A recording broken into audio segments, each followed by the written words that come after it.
Hello guys, meron ako nakita dito sa TikTok na facial massager at 3-in-1 na siya guys. At bakit 3-in-1 siya?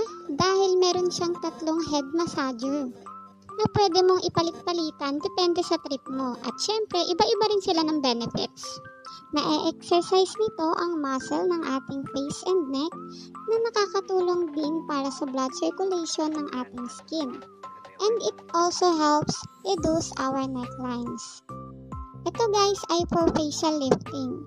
It revitalizes skin elasticity and makes our face more firm and tender. Nakakatulong din siya para ma-reduce ang ating saggy spots at wrinkles. Maganda itong gamitin guys na may moisturizer or serum at mabilis din itong ma-absorb ng ating skin gamit ang massage na ito.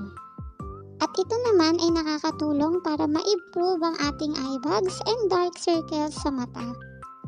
Dito sa baba guys,